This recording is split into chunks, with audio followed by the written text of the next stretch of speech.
Exodus chapter 24, the covenant between God and Israel. Welcome back to Bible Breakdowns. Today we're diving into Exodus 24, where we witness the formal ratification of the covenant between God and Israel. This is a chapter filled with awe, commitment, and the glory of God's presence. Let's break it down. The chapter begins with God giving Moses an invitation. God calls Moses, Aaron, Nadab, Abihu, and 70 elders of Israel to come up the mountain. But there's a catch. Only Moses is allowed to approach God directly. The others must worship from a distance. Why the distance? It's a reminder of God's holiness. He's drawing his people closer, but still teaching them to approach with reverence.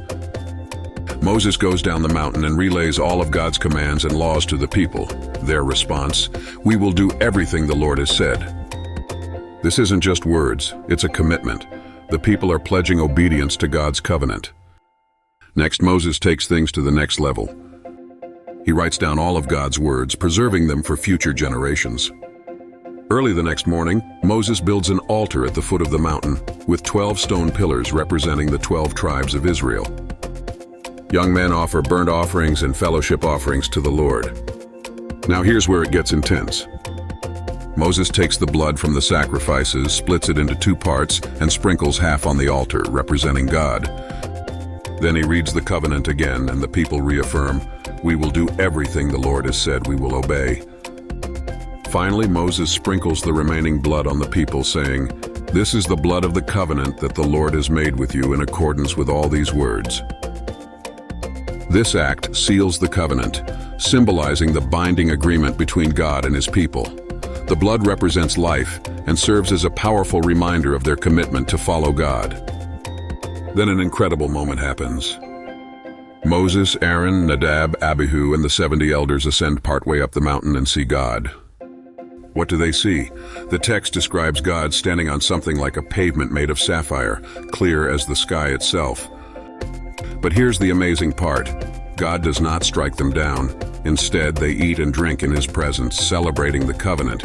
This shows that God is inviting his people into a relationship with him, a holy yet intimate connection.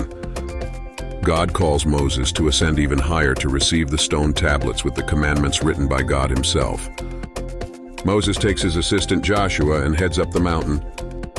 Before leaving, he appoints Aaron and Hur to handle any disputes among the people while he's gone. When Moses reaches the top, the glory of the Lord settles on Mount Sinai like a consuming fire. From the people's perspective, it looks like the mountain is engulfed in flames. Moses stays on the mountain for 40 days and 40 nights, communing with God and receiving instructions. Exodus 24 is a monumental chapter where God formalizes his covenant with Israel. Here's what we learn. God is holy. His presence is awe-inspiring, but he also invites his people into a relationship with him. Commitment matters. The Israelites' pledge to obey reminds us that following God requires intentionality and devotion. The blood of the covenant. This foreshadows Jesus' ultimate sacrifice, where his blood establishes a new and eternal covenant with us. God's glory transforms. Moses' time on the mountain is a reminder that being in God's presence changes everything. Next time, we'll dive into Exodus 25, where God gives instructions for building the tabernacle, a dwelling place for his presence among his people. Stay tuned for more Bible breakdowns.